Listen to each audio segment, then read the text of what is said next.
Hello again, we're back. I say we, it's not the we you're expecting because my dear old mate Dave has been COVIDed.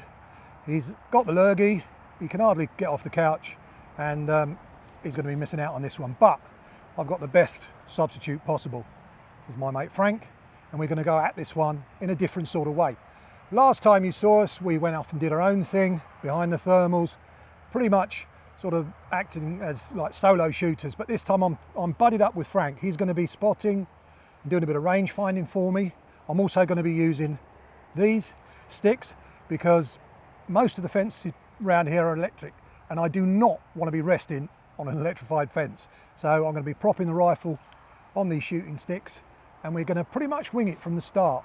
We're here in daylight to do what we did last time, and that's to go around and ping a few ranges so we know where we are. And this time the rabbits are actually guilty of not only threatening horses, but they're burrowing away at the embankments on the train line behind me. So throughout the video you'll probably hear trains rushing past. The rabbits don't bother about it, but the people who run the trains obviously are bothered about rabbits undermining the embankments there. So plenty for us to go at. It's a very prodigious venue this, and look forward to getting into it as soon as the light goes.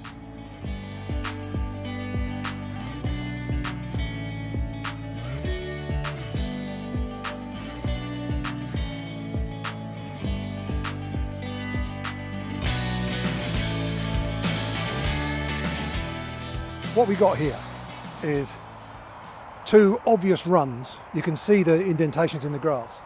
They go straight to that hedge line there where they've got to be ferreted soon. There's a whole burrow system there.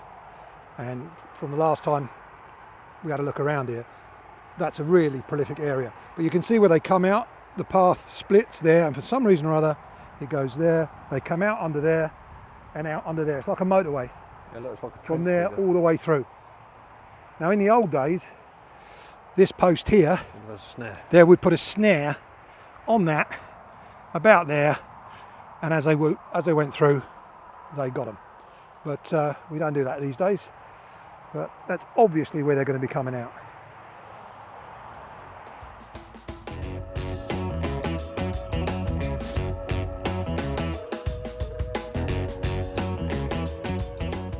Right, if you watched the last video, we pointed out the danger to the horses. Well, this is it. It's not the big holes, it's not the burrows, it's these little scrapes.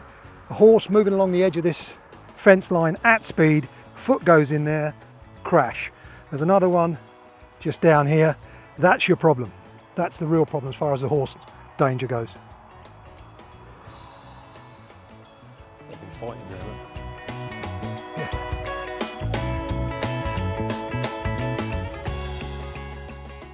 Just in case you needed some more signs about how prolific the rabbits are here, you've got the scrapes, you've got the tracks through the fields, obviously you've got the visual sightings themselves, and down here, there it is, it's this.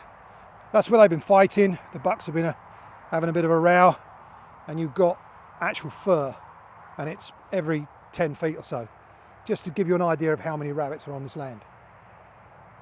The landowner was a bit mystified on how the rabbits are getting onto his property when the railway authorities have used this sentinel wire to keep them out. They're not jumping over the top. They've doubled it. It's double thickness, so they're not gnawing through it. I think we may have found it. Here's what they're doing. If you look deep in here, that hole, that one right there, comes out just the other side of the wire. They're going under it. That's why sometimes the mesh wire has to be sunk a couple of feet in the ground. If we go over here now, you'll see once they're through, the network of burrows it's everywhere. There's fresh stuff. There's at least 5 or 6 major holes. There'll be pop holes around here where they leap out, but that's the main gateway, and that negates the entire length of fencing. It's done. It's not doing any good. That's why there are so many rabbits out here, even though they fence them off. So it's going to be expensive if you're going to redig it and replace that wiring, but in the meantime they just want us to knock as many over as we can.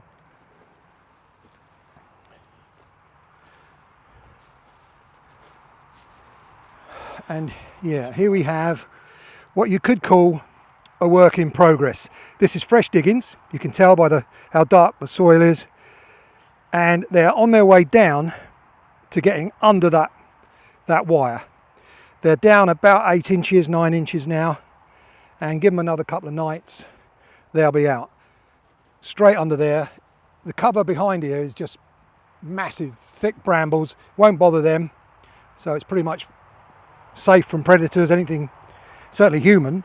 So that's what we're up against, and that's how they're getting through. They're digging their way under.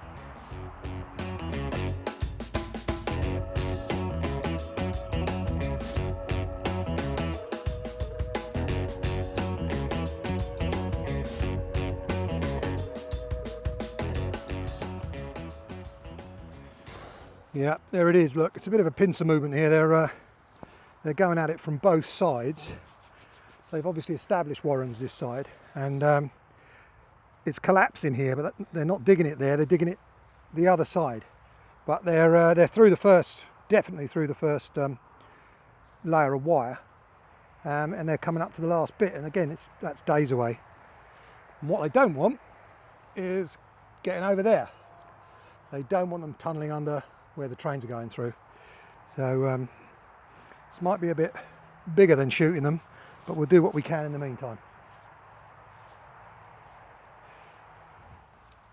And right there we have the ultimate horsey leg breaker. You couldn't design one better than that. That's about getting on a foot deep, about the size of a hoof. It's like a tube almost. Freshly dug, so they don't know they're there, and fairly close to the perimeter where horses do tend to gallop about a bit. Absolutely lethal. We'll put something in that before we go. We'll stamp that down. You can't really walk away from that. That really is a leg breaker, that one.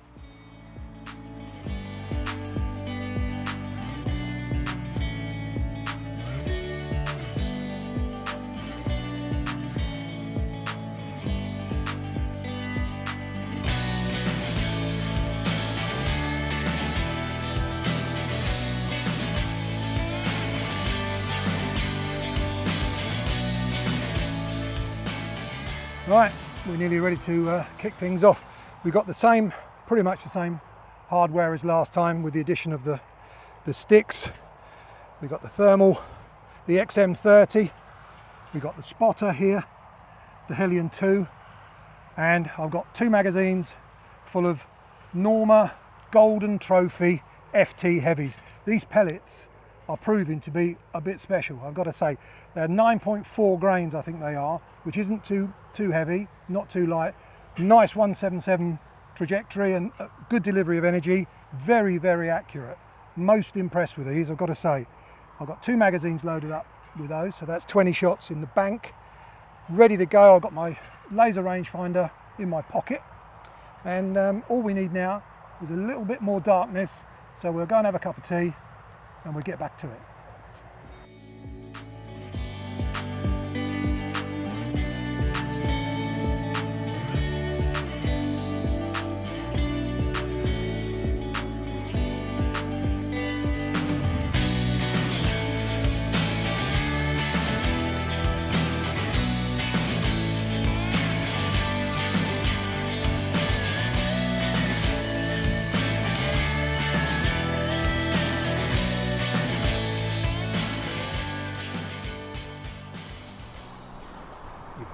Yeah. 3 or 4 out here. Right. And then the rest, about 5 or 6 out there. All right. But they keep going. Yeah, they keep moving along. Yeah, look. You've got 2 just here, the other side of that fence. Right. But probably in line with that house there. Right. That's good intel. Let's go.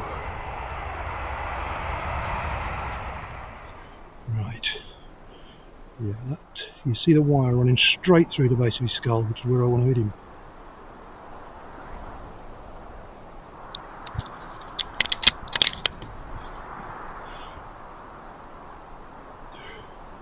He's facing away from me, so that is not a reliable shot. Unless I can turn him a bit.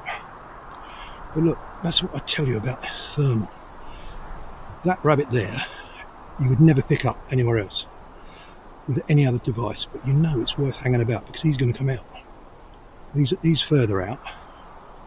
Oh, he's sitting up nicely now.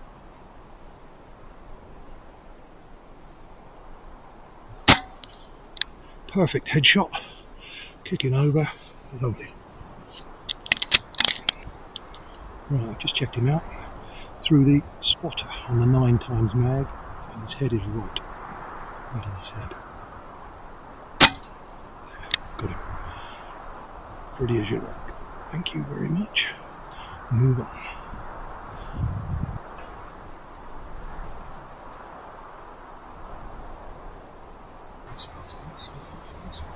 Sweep the fields, keep sweeping the fields. That's the whole deal. There's that mound I need to get to. Now I know the range from that mound, from the conifers to its right, is 33 yards. There's 2 on there. I've got to somehow make it to the conifers without being spotted. Let's see what else we've got out.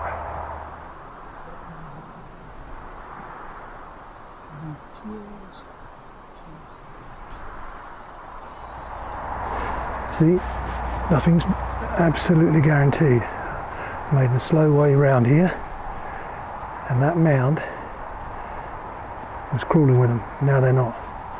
But because there's so many on here, if you scan down to the bottom of the field, there they are. They're out there now. Now, by the time I walk down, who's to say whether they'll be there or not? But it's okay. Look at that lot out there. We can just keep doing circuits, picking them off as we go. There's about 20 rabbits. That's the name of the game tonight. Frank will spot them for me, and I'll do what I can do. But they're still out there, look. Now switch to red hot. And the reason I've done that is because if you look carefully, you'll see that the brain is the hottest part of all. And it's given me that as a target. So I'm saying that shot's on now.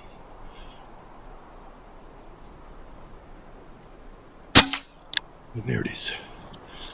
It's over and out. There you are. See, one of the rewards of being the elder statesman is that I don't go and get them. Well, not many of them. Let young Frank do that. He's got the first one there. He's going to have to... This is where the thermal will come in handy. It's amazing how warm they stay for how long. It's quite incredible. Well, we're a couple of hours in. We've had 4 or 5. We're doing all right. We're doing okay, but they're hard won.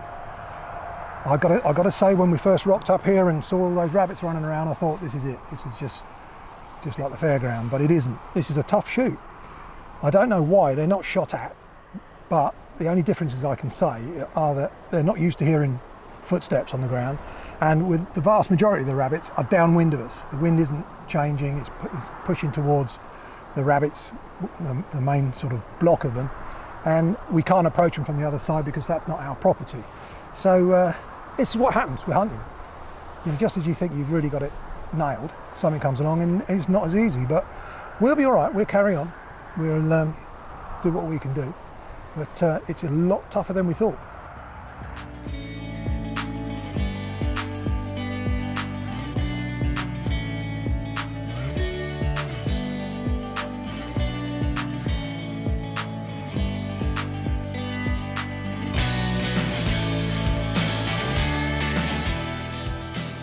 Full moon tonight, not the best conditions. At least we've got some cloud cover, but I've heard that called a poacher's moon. Why would a poacher want to have a light shone on him? I can't see that at all. And don't say it's just so you can shoot rabbits without a lamp. That used to be a thing when I was a kid. Well, when we first started with the Airgun magazines, moonlighting rabbits. That's without a lamp or anything like that. Yeah, I gave that a go for about 10 minutes. And went back to my lovely motorcycle battery and leaky setup that used to rot my jeans away. Certainly no moonlighting, I'm afraid, was a myth. Just like that being a hunter's moon. Certainly isn't. Right. I'd say we've got 1 or 2 potential targets out there, wouldn't you?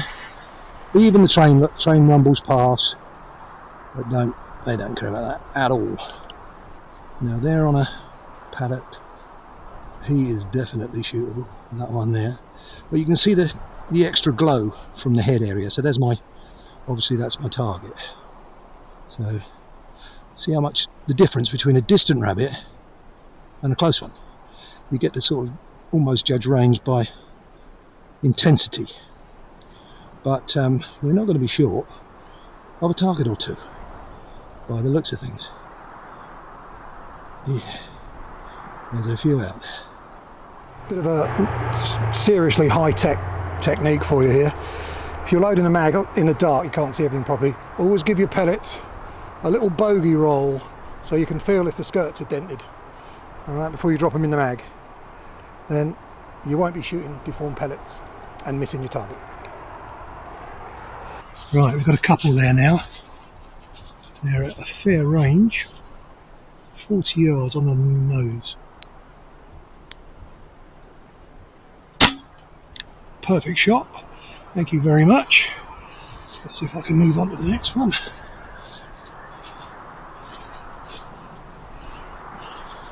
He's still there, but he's through a gap, and I'm not taking a chance on him. The other one's down.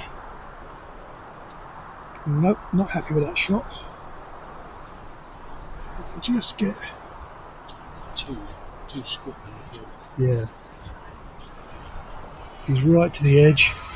No, we'll go and pick that one up. There are two more waiting to come out, but they would have heard that shot. If I pan to the field, there they are. Now what we'll do is we'll go along that fence line, and they're each side of that fence line. So I'll get Frank on the spotter. I think we'll leave the shot rabbit where he is and carry on from there. Not quite ready for him. No, there's me one. He's me one. Yeah. Perfect headshot. Couldn't connect any better than that.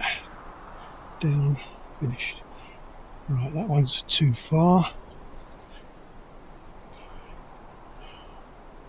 That one is definitely too far. He might be on for a daylight shot, but not at night. That's another one in the bag. Right, here we go. That's a perfect candidate there. Except he's got it back to me. No, he hasn't. And now he's over. And that's the end of him. Now, where's that lot gone? Yeah, they're a fair way out there. He is about right on the limit of the range. Right on the limit. He's 44 yards. Call it this. Your rangefinder, but his head's up.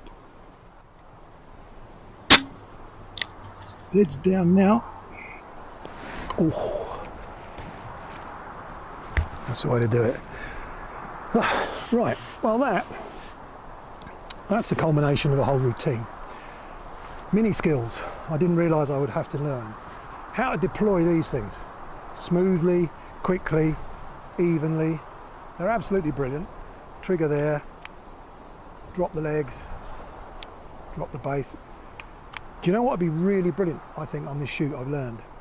If I had this set low, I'd have my comfy fishing chair. I would sit up the side of a fence, a known distance from one of the many hotspots on this shoot, and just snipe them as they came out.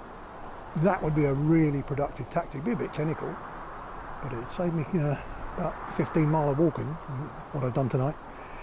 Yeah, there's a whole host of mini skills you've got to put together to get this right. And you can't forget the basics. And one of the biggest basics of all is controlling where your scent's going, and we're pretty helpless on that tonight.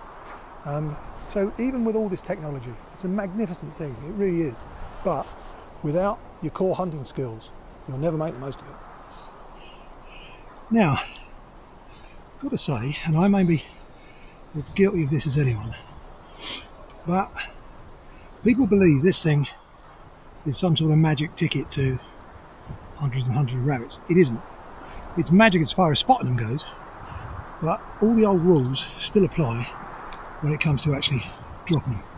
So what I'm looking at is going through the various profiles and seeing what's best, you see. Part of the whole deal of this is setting up the best profile. Okay, so that's on black hot. Generally I prefer red hot, because it shows up the heads, shows up the brains, allows me to pinpoint. But that definitely, as you can see, allows me a better spot of the rabbit itself. Okay, so red hot, black hot, that's white hot, that's not bad. The truth is, you have to match it to the circumstances. We're playing this sort of shuttle game. We come walking along here, they melt back into the undergrowth. We walk round to the other side of the chute, they come out, and repeat. That's what happens. This is a tough chute.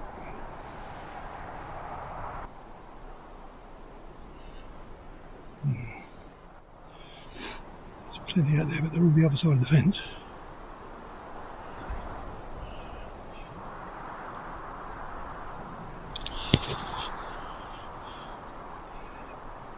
Right, gave up on that one. So all those rabbits we saw earlier to my left, we've stalked them now, except they've moved an entire little field beyond the fence, the whole lot, all of them. And the closest rabbit is that one, and he's about 50 yards away, and the wind's blowing straight from me to them. There's no way of getting the windward side of them to come out, because we haven't got permission on those woods. But look at them, you see them moving away? They're catching our scent now, and they're moving away. We've shot a few tonight. We've shot 8 or 9. Well, that's pretty much the end of it for the video. We're going to send the crew home now. Frank and I will carry on, because we said we would. We'll probably do a bit better without the crew sort of trailing around, not to be rude to them. But this has been absolutely brilliant. It's such a typical hunt that you learn something new every time. And I learned that don't get too cocky if you see a load of rabbits, because especially ones you know haven't been shot too much. These rabbits were cute. They knew what was going on. Something that was going on tonight they didn't like. And I think it was the wind and our scent. May have been footsteps around the land this time of night. I don't know. Learned a bit. Certainly learned how to deploy shooting sticks. Range finding, so key. I'll be getting more into that with the electronic solutions that you get with thermal and that, and add-ons and things. There's so much more to learn. But I have to say, as far as spotting goes, Frank, nothing, absolutely nothing touches thermal. And I think at least a spotter is going to be part of my kit from here on in, and very possibly a sight as well. This has opened my eyes after all these years, and I've really enjoyed it. You had a good night? Yeah, great night. It really was hard work, but very rewarding.